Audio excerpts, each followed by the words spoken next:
Bien nous introduire dans la prière. Tout à fait. Notre Dieu, notre Père, nous sommes réunis ce soir à travers cette séance visio grâce au travail de Daniel et nous te rendons grâce pour cela et nous te prions que ce sujet ce soir permette d'illuminer à nouveau, encore un peu plus profondément, un peu plus dans notre cœur et dans notre vie, illuminer nos existences. Nous nous confions en toi, nous te confions ceux qui sont nos proches que tu as placés sur notre route et nous te demandons de nous garder ce soir et toujours. Amen. Donc ce soir, on va parler de la transfiguration. C'est un moment de la vie de Jésus que l'Église catholique célèbre le 6 août.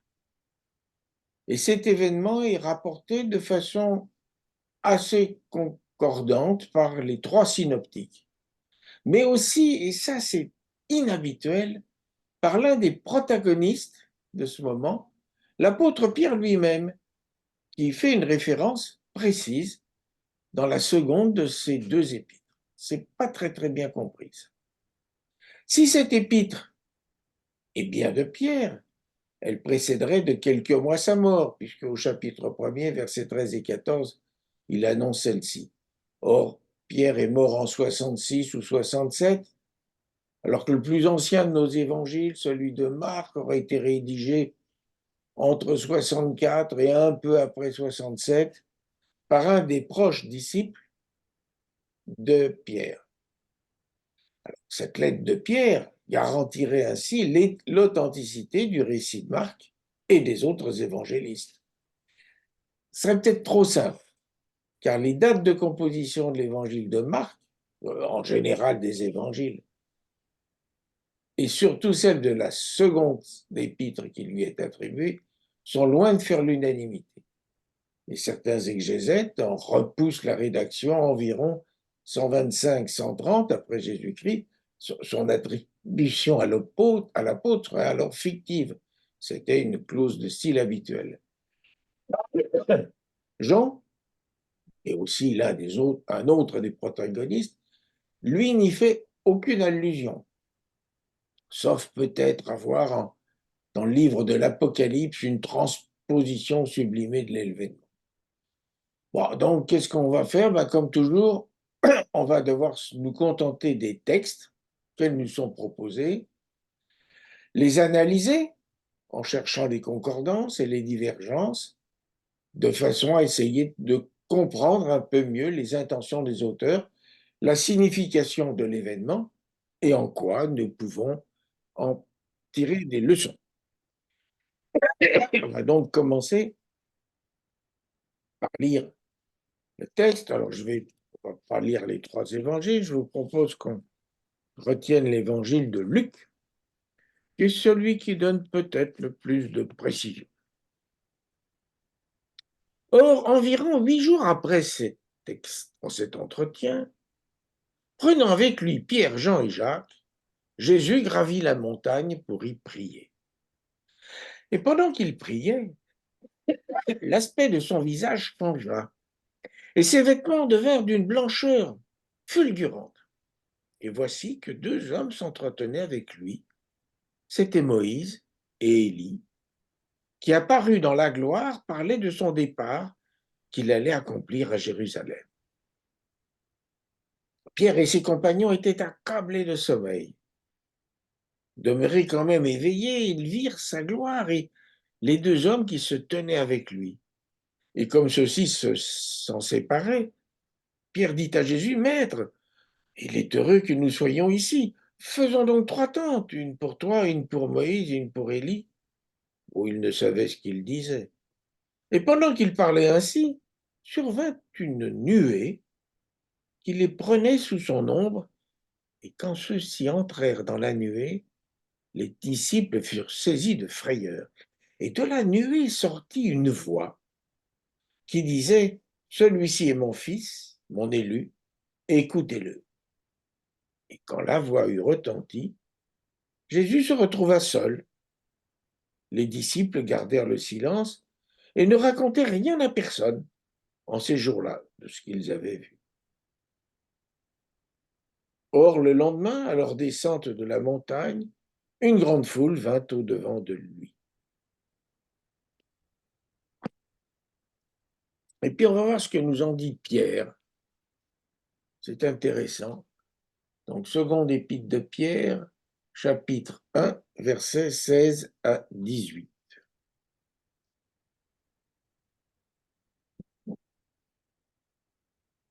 Deuxième épître de Pierre, 1, 16 à 18. Ce n'est pas en effet en suivant des fables sophistiquées que nous vous avons fait connaître la puissance et l'avènement de notre Seigneur Jésus-Christ, mais après avoir été témoins oculaires de sa majesté. Il reçut en effet de Dieu le Père honneur et gloire, lorsque la gloire pleine de majesté lui transmit une telle parole: celui-ci est mon Fils bien-aimé, qui a toute ma faveur. Et cette voix, nous l'avons entendue. Elle venait du ciel. Nous étions avec lui sur la montagne sainte.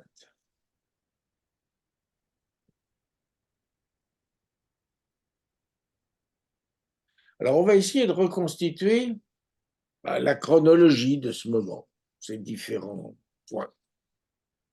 Qu'est-ce qui s'est passé avant? Eh bien, si vous vous souvenez, de la dernière fois, nous avons laissé Jésus et ses disciples quelque part au bord du lac de Tibériade, juste après là où les multiplications des pains. Luc ne donne aucune indication de lieu. Selon Matthieu et Marc, les pas de Jésus l'amènent 40 kilomètres plus au nord, sur les premiers contreforts du mont Hermon, à Césarée de Philippe, une ville fondée une trentaine d'années plus tôt, au bord de l'une des plus grandes sources du Jourdain, qui aujourd'hui a reçu le nom de Baniyas. C'est un site du Golan annexé par Israël après 1967. Et là, Jésus ne fait rien de précis, mais il commence à préparer ses disciples à la suite. Il les interroge sur le point de savoir qui il est pour les hommes, puis pour eux. Il suscite la confession de foi de Pierre: tu es le Christ, le Fils du Dieu vivant. Et alors qu'il venait de faire des miracles exceptionnels, les multiplications des pains, il leur annonce sa mort prochaine et sa résurrection 30 jours plus tard, à la grande indignation de Pierre. Et enfin, il fixe les conditions nécessaires à qui veut venir à sa suite: renoncer à soi-même, prendre sa croix et le suivre. Quand est-ce que ça se passe? 6 jours après, disent Matthieu et Marc, environ 8 jours après ces paroles, prétend Luc. Peut-être y a-t-il là 2 usages différents de computation des jours, selon que l'on compte en jours francs ou qu'on le retient le premier et le dernier. L'important, c'est que les 3 évangélistes sont bien d'accord pour considérer que la transfiguration est une étape dans le processus de révélation aux disciples de la nature divine de Jésus. Pierre, lui, ne donne aucune précision de lieu ou de temps, semblant considérer que ces circonstances sont soit bien connues de ses lecteurs, parce qu'il en a déjà parlé à diverses occasions, s'il est l'auteur de la lettre, soit que ceux-ci aient eu tout loisir de lire les différents évangiles si la lettre est plus tardive. Où est-ce que ça se passe? Eh bien, ici aussi, Luc se distingue de Matthieu et de Marc. Sur la montagne, dit le premier, à l'écart sur une haute montagne, mentionne les seconds, alors que Pierre parle de la montagne sainte. Selon la tradition, mais cette tradition remonte à l'époque byzantine, il s'agirait du mont Tabor, à une quinzaine de kilomètres au sud-ouest du lac de Tibériade, dont la forme rappelle un peu celle de notre mont Ventoux, parce que sa hauteur au-dessus des terres environnantes, 588 mètres d'altitude, et sa forme d'autel surélevé font inévitablement penser à une résidence de Dieu. D'autres traditions, maronites celle-là, la place sur le mont Liban. Et puis enfin, de nombreux exégètes la situent au mont Hermon, qui lui culmine à 2794 mètres, au nord de la ville de Césarée de Philippe, où Jésus et ses disciples venaient d'arriver. Bon, je ne reviendrai pas sur la portée symbolique de la montagne, nous y sommes déjà suffisamment attardés lorsqu'on a analysé les récits des multiplications des pains. Déroulement, je vois un déroulement en 5 moments. D'abord, l'aspect du visage de Jésus changea, et son vêtement devint d'une blancheur éclatante et d'élue. Jésus fut transfiguré devant ses disciples, son visage resplendit comme le soleil, ses vêtements devinrent blancs comme la lumière, dit Matthieu, et enfin il fut transfiguré devant eux et ses vêtements devinrent éblouissants, si blancs qu'aucun foulon sur terre ne saurait blanchir ainsi, précise Marc.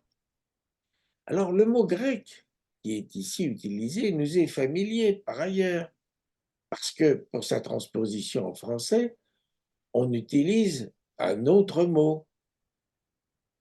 Et là, il y a, pour cette seule occurrence, un mot particulier.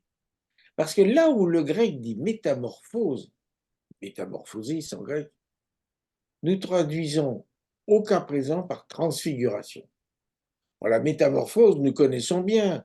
Nous ne comptons plus le nombre de malheureux princes transformés en grenouilles, de préférence, que seul le baiser d'une jeune fille pourra ramener à leur condition première. Opérer une telle transformation, dans un sens ou dans l'autre, nécessite des pouvoirs qui ne sont pas au nombre de ceux dont disposent les humains. Parce que se métamorphoser, c'est changer de forme, de corps, alors que l'être profond, l'âme ou l'esprit, reste inchangé. Or ici, il ne nous est pas dit que Jésus change de corps, mais que ses vêtements devinrent de luminosité exceptionnelle, alors que son visage, reflétant sa relation avec Dieu le Père, resplendissait, comme avait resplendi autrefois celui de Moïse au retour du mont Sinaï après y avoir rencontré Dieu, au point qu'il devait porter un voile sur son visage pour ne pas éblouir les Hébreux. Et Luc résume en disant que les disciples virent la gloire de Jésus. Deuxième moment, Élie apparaît avec Moïse pour s'entretenir avec Jésus, parlant de son départ qui allait s'accomplir à Jérusalem, précise Luc. Troisième moment, Pierre, trouvant qu'être en ces lieux était bon, intervint pour proposer à Jésus de dresser 3 tentes pour lui, Moïse et Élie. Certains ont pu y voir une référence à la tente de la rencontre, ce temple portable durant la traversée du désert. D'autres ont cru comprendre que cette indication signifiait que la transfiguration est intervenue durant la fête des tentes, appelée aussi fête des tabernacles, censée rappeler l'habitat des Hébreux anciens lors de leur traversée du désert. De plus, il relève que selon Marc et Matthieu, 6 jours séparent la confession de Pierre, à laquelle on pourrait assimiler le grand pardon, de la transfiguration qui se substituerait à la fête des tentes. Cette dernière s'étalant sur 6 jours, on en déduirait de la transfiguration qu'elle a pu durer 1 semaine. Quatrième temps, alors que Jésus parlait encore, survient une nuée effrayante, les recouvrant tous. Cinquièmement, enfin surgit de la nuée une voix, confirmant l'élection de Jésus et ordonnant « écoutez-le ». Seul Pierre ne reprend pas cette injonction dans sa deuxième épître. « Écoute Israël, Shema Israël » sont les premiers mots de la répétition du décalogue dans le Deutéronome, chapitre 5. Il signifie aussi bien « écoutez » que « faites ce que je vous ordonne ». Et ces deux mots, comme la présence de Moïse et d'Élie, confirme la continuité entre l'ancienne et la nouvelle alliance, et la mission confiée à Jésus d'accomplir la loi. Il nous rappelle aussi que le croyant ne peut s'imaginer accomplir la volonté de Dieu sans d'abord l'écouter. Écouter ceux qui vivent avec lui et se souvenir des circonstances dans lesquelles c'est la première fois manifester cette volonté. L'homme n'est pas né d'aujourd'hui, il est le fruit de l'histoire de ses pères. Et c'est le sixième moment, j'avais dit 5, il y en a 6. Aussitôt, la vision disparut, laissant les disciples silencieux et seuls avec Jésus, leur intimant l'ordre de ne raconter à personne ce qu'ils avaient vu, jusqu'à ce que le Fils de l'homme ressuscite d'entre les morts. Alors, les premières indications que je viens de vous énoncer donnent l'impression d'un événement bref, dont les différents moments s'enchaînent sans répit. La nuée survient alors que Pierre parle encore, la voix retentit aussitôt après, et dès qu'elle s'était, tous dissipent. Si on relit très attentivement ces narrations, on s'aperçoit que tout n'est peut-être pas aussi rapide. C'est Luc qui donne le plus d'indications temporelles. Or, il mentionne que les disciples étaient écrasés de fatigue. Ils s'étaient endormis, probablement parce que c'était la nuit. On ne sait pas combien de temps se prolongea l'entretien entre Jésus, Moïse et Élie. Mais Luc mentionne que Moïse et Élie allaient se séparer de Jésus lorsqu'intervient Pierre, ce qui laisse à penser que le dialogue a duré un certain temps. Et si Pierre propose d'installer des tentes, c'est pour y passer la nuit. Il serait alors intervenu en fin de journée. Et Luc, encore lui, indique que Jésus et ses disciples ne redescendent de la montagne que le lendemain. Le tour est donc effectivement pu s'étaler sur au moins une journée entière, peut-être plus. Et puis après, après quoi, Jésus et ses disciples redescendent de la montagne le lendemain, selon Luc, qui est le seul à le souligner, tandis que selon Marc et Matthieu, en route, les disciples interrogent Jésus sur le retour préalable d'Élie, ou dire des scribes. Et rendu à la civilisation, Jésus guérit un enfant dont un esprit impur s'était emparé et que ses disciples restés sur place n'avaient pas eu la force de chasser. Et immédiatement après, il réitère l'annonce de sa prochaine passion à ses disciples, incapables d'en comprendre la signification. Voilà un découpage temporel. Je voudrais maintenant essayer de faire un découpage par les protagonistes. Parce que contrairement à la tentation, la transfiguration a eu des témoins et l'événement implique même beaucoup de monde. Tout d'abord, il y a Jésus lui-même et incontestablement tout tourne autour de sa personne. C'est lui qui a choisi certains disciples pour les emmener sur la montagne. C'est lui qui fait l'objet de cette transfiguration. C'est avec lui que s'entretiennent Moïse et Élie. C'est à lui que s'adresse Pierre lorsqu'il veut prolonger cet instant extraordinaire. Et c'est de lui que parle la voix qui vient de la nuée. Enfin, c'est lui qui annonce la fin de l'événement et donne des instructions strictes de confidentialité aux disciples. Alors, précisément, les trois disciples, Pierre, André et Jean. Autant Jésus est le personnage central de l'événement, autant les disciples en sont les destinataires, comme de l'enseignement de Jésus plus généralement. D'abord, il y a Simon, le premier appelé par Jésus et alors renommé Pierre, celui qui vient de proclamer « Tu es le Christ, le Fils du Dieu vivant ». Les évangiles semblent le présenter comme le plus bouillant de ses disciples, celui en qui l'Église catholique verra le successeur de Jésus. En second vient Jacques, l'un des deux fils de Zébédée. Jacques, souvent appelé le majeur, parce que c'était l'aîné. Il mourra vers 41-44 à Jérusalem, sous le glaive d'Hérode Agrippa Ier.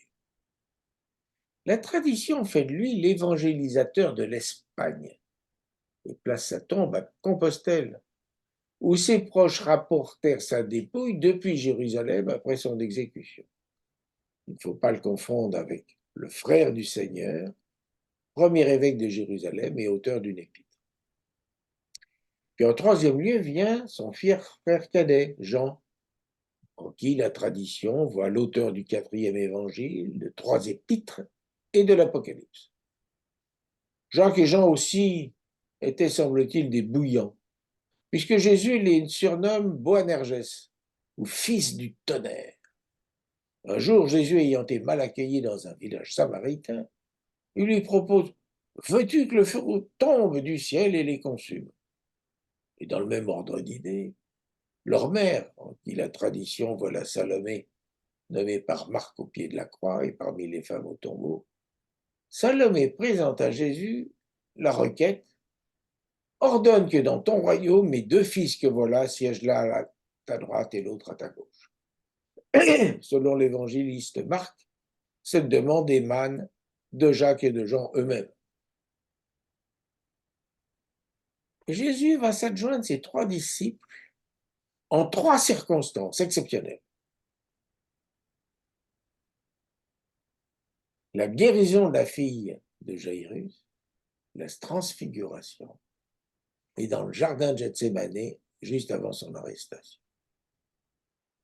À ces 3 disciples, Jésus ajoute parfois André, le frère de Pierre, celui qui, selon Jean, vous en souvenez, on a vu ça là, il y a un mois, annonce à Jésus qu'il y a là un garçon qui possède 5 pains d'orge et 2 poissons.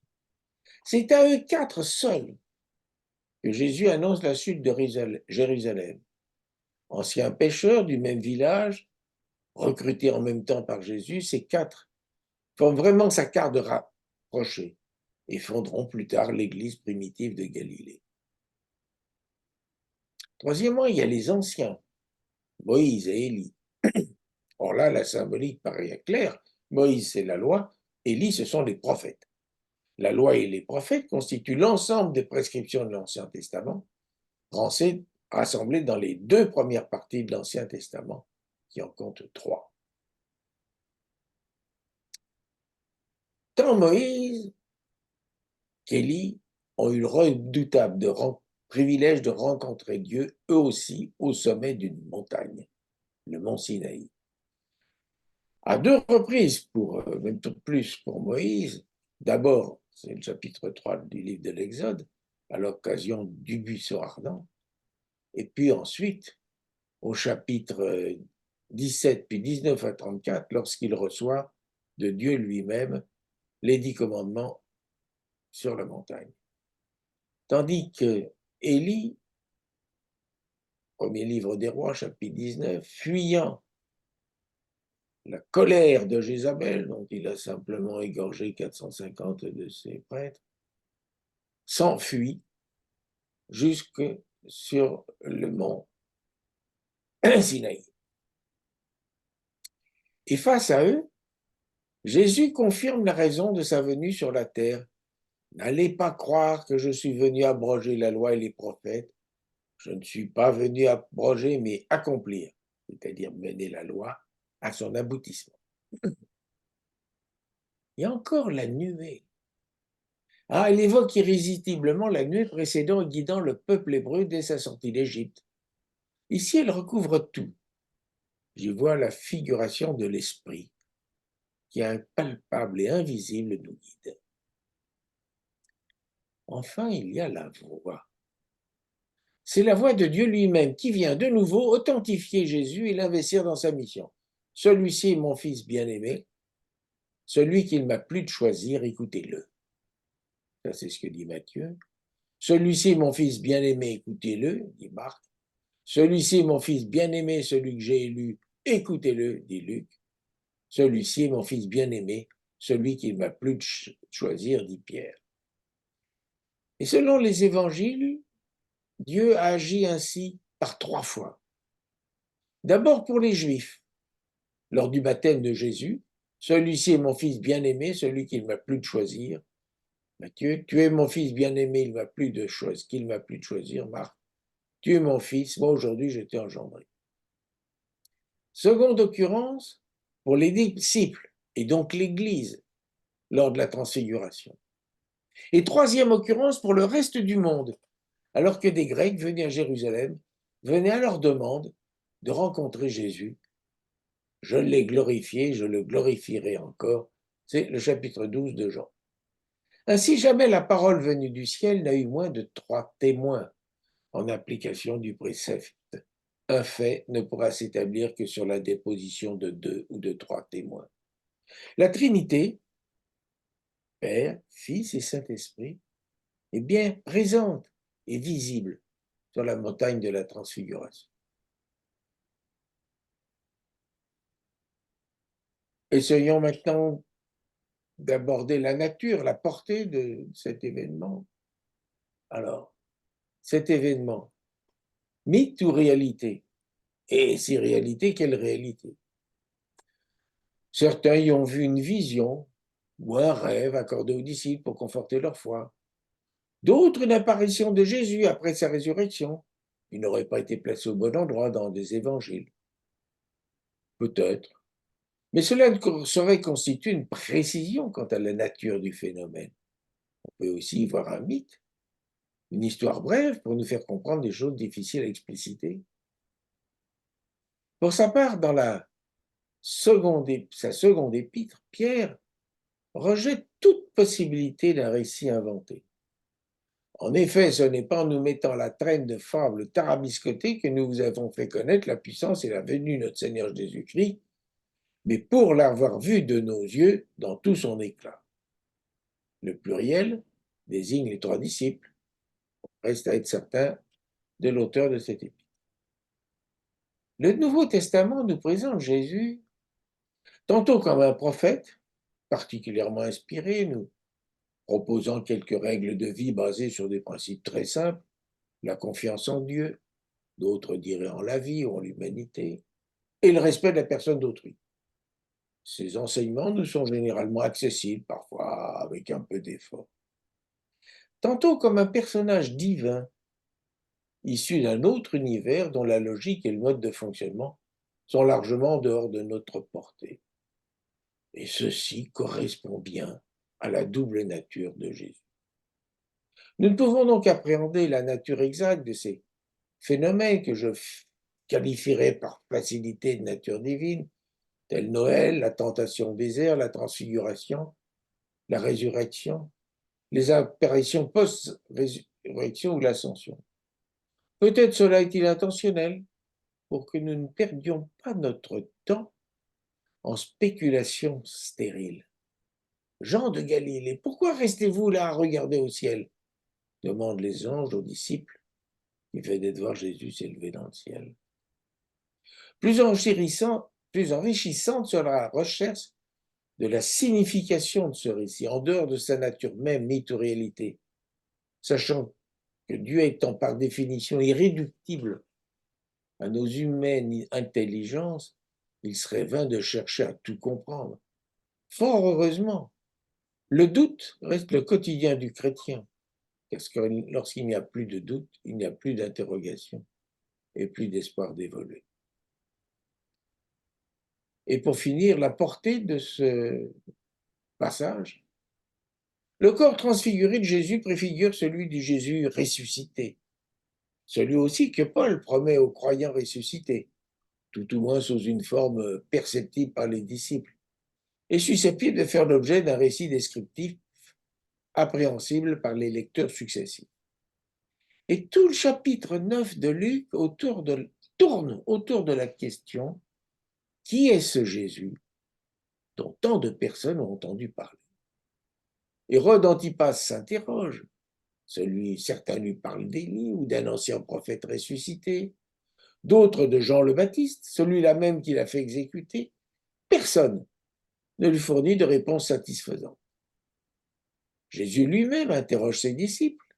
Seul Pierre lui apporte une réponse nouvelle et acceptable, mais il ne modifie pas en profondeur la perception qu'a le disciple de son maître, puisqu'aussitôt après, il veut le dissuader de subir sa passion. La transfiguration constitue un début de réponse à la question. Car la vraie transformation, la vraie métamorphose, ce n'est pas la transfiguration de Jésus, c'est la façon dont ses disciples le perçoivent, qui n'est plus la même après qu'avant. Ils auront pu voir ce Christ, fils du Dieu vivant que Pierre avait confessé un peu rapidement quelques jours plus tôt, et entendre la voix sortie de la nuée en témoignage. Parce qu'à son baptême, première manifestation de la voix céleste, Jésus n'avait pas encore de disciples. Les disciples ne comprendront vraiment que bien plus tard, après la résurrection et la Pentecôte. Pour autant, l'étape de la transfiguration était indispensable, sinon elle ne nous aurait pas été rapportée.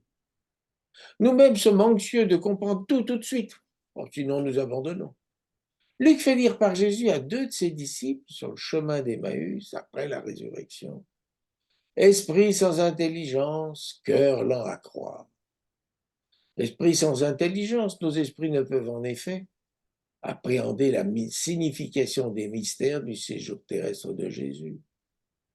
Cœur lent à croire, c'est avec le cœur que nous pouvons nous approcher de Jésus. N'est pas rapide, n'est pas non plus sans espoir, en juger parce que sont devenus par la suite les disciples apôtres. La vie nous donne en permanence des leçons. Nous n'en comprenons bien souvent la portée que plus tard, mais il n'est jamais trop tard. Voilà pour ce soir.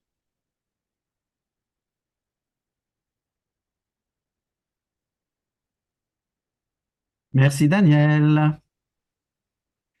Je pense qu'on a le temps pour quelques questions, quelques remarques.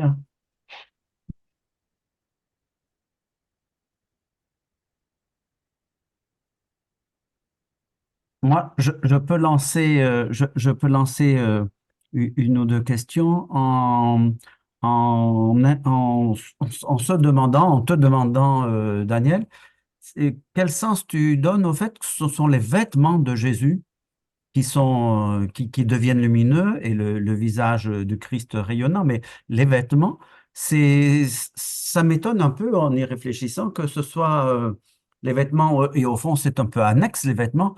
On attendrait que ce soit que Jésus et de l'intérieur qu'il Non, je brille. pense que son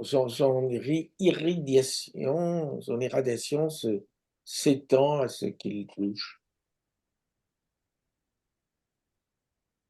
Donc, par transparence. Oui. Peut me permettre de suggérer quelque chose sur cette question des vêtements. Est-ce que Dans la tu peux Bible. monter un peu le son de ton appareil? Je t'entends pas Oui, mais suffisamment. je vais surtout parler plus fort en fait. Ça va mieux là? Oui, Oui, oui, par rapport à cette question des vêtements, euh, dans la Bible, à plusieurs reprises, les vêtements ont une importance qui définit aussi la nature de l'individu qui les porte. Du coup, est-ce que ça répond pas à la question de Georges sur le fait que les vêtements eux-mêmes, définissant la nature de l'individu qui le porte, bah, si eux-mêmes rayonnent, euh, proposent le fait que leur propriétaire et celui qui en est vêtu a lui-même ce rayonnement. Enfin, je sais pas, hein, je pense aussi. c'est ce qui m'est venu à l'esprit. Je vois plus dans cet esprit-là que dans l'esprit d'une transparence, en fait, Oui, liée au oui, corps non, non, c'est de une. Jésus. Il illumine ce qui est autour de lui. Il l'entoure. Je sais pas ce que tu en penses, Georges. Oui, effectivement, le manteau des prophètes, les habits de roi, les habits de prêtre, les vêtements, effectivement, disent quelque chose de la personne, de la fonction. Donc, voilà, donc Dieu le Père voilà, manifeste par cela l'importance exceptionnelle, même si c'est juste pour quelques heures, l'importance exceptionnelle de celui qui porte ses vêtements. C'est vrai que le vêtement est un témoignage de la personne, et là, c'est Dieu lui-même qui prend en charge ce témoignage.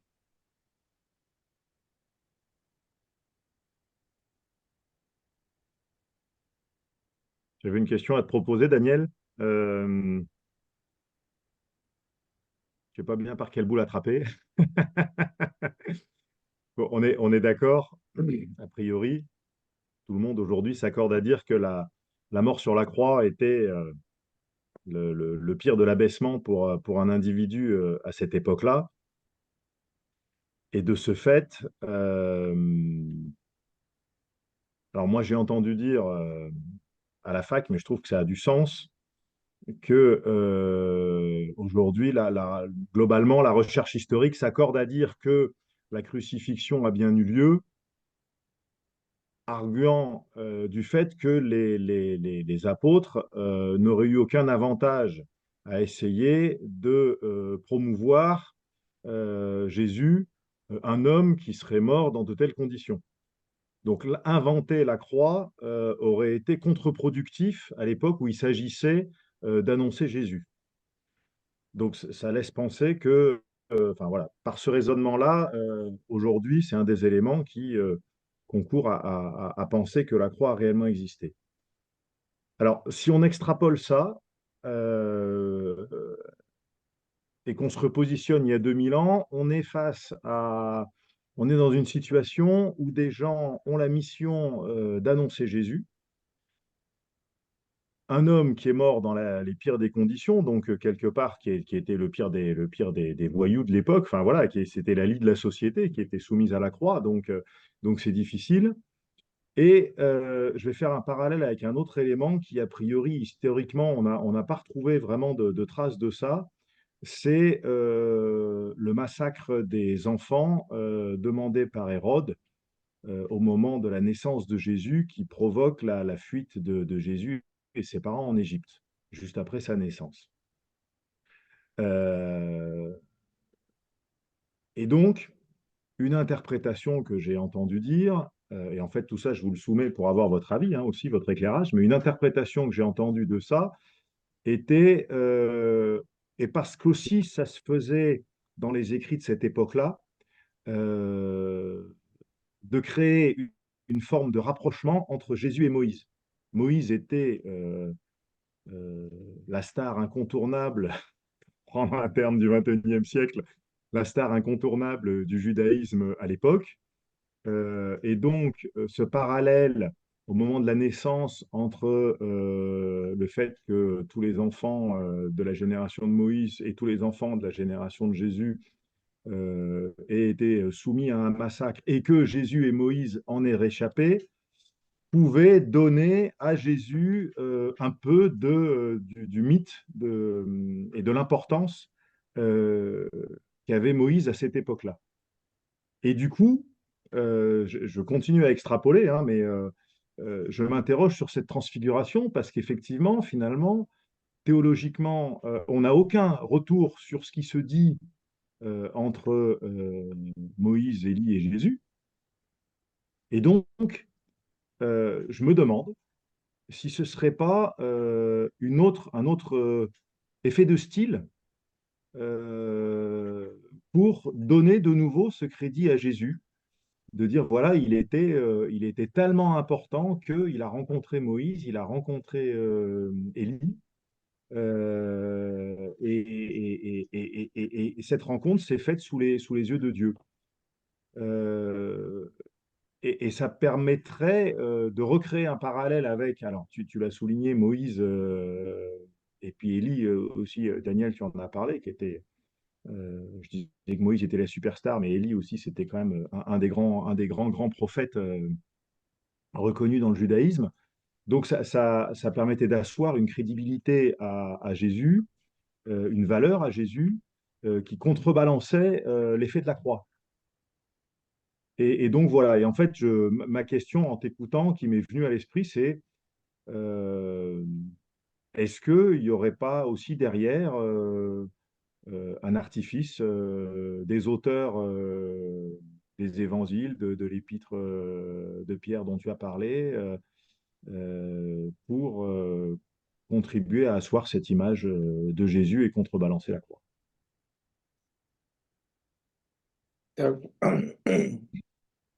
Tu peux répéter la dernière phrase? Il y a le La- la- téléphone de Liliane qui a couvert ta voix.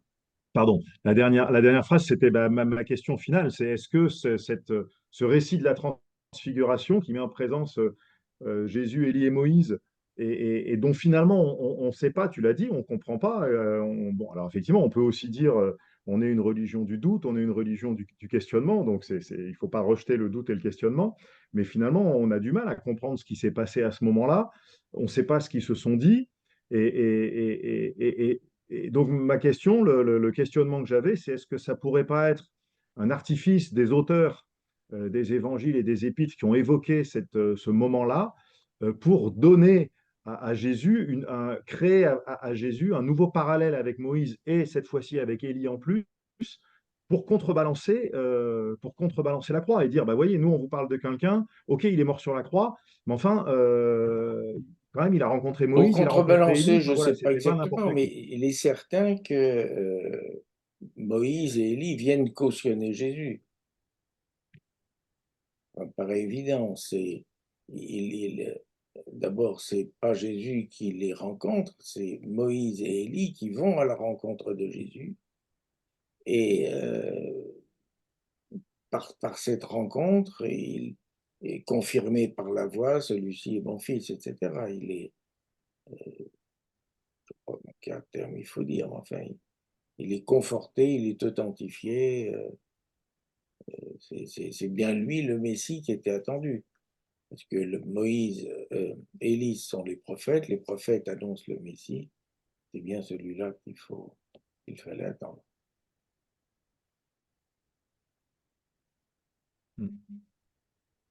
Autre question? Alors la prochaine fois, pardon, je ne sais plus quand c'est à mi-juin, on va parler encore d'un phénomène incompréhensible, l'ascension. Et là, vous allez voir que même les auteurs n'y comprennent rien. Alors, son ministère accompli, Jésus repart d'où il vient. Ça paraît logique, sa présence sur terre ne se justifie plus. Mais alors que l'Église catholique a lourdement insisté sur les modalités pratiques de ce retour, en regardant d'un peu plus près, on s'aperçoit que les évangélistes s'en foutent, n'ont rien compris. Alors, Paul, ça lui est totalement indifférent, il n'en parle jamais. Matthieu dit, ça s'est passé quelque part en Galilée, je ne sais pas où. Marc change d'avis en cours de route. Dernier chapitre, il commence par dire ça sera en Galilée, puis il dit ça se passe à Jérusalem. Jean, il fait une allusion très très vague. Et Luc, le meilleur, pour plus de sécurité, le renvoie 2 fois à 40 jours d'intervalle. On va un peu essayer de décortiquer ça la prochaine. Ça sera la conclusion de la saison, comme on avait conclu l'année dernière sur le livre de Ruth. Je vous remercie de votre écoute. Moi, je vais arrêter mon enregistrement. Merci à toi, Daniel. Merci à Parfait. tous. Merci, Daniel. À la À tous, prochaine. je suis de retour demain depuis hier soir. D'accord. Donc, on se reverra prochainement au culte et dans toutes les Très bien. activités de la paroisse. Merci Parfait, beaucoup, Daniel. parfait. Bonne Merci continuation. beaucoup. Merci. Ciao. Bonsoir à tous. Et merci de Ouais, votre à toutes et soutien. tous.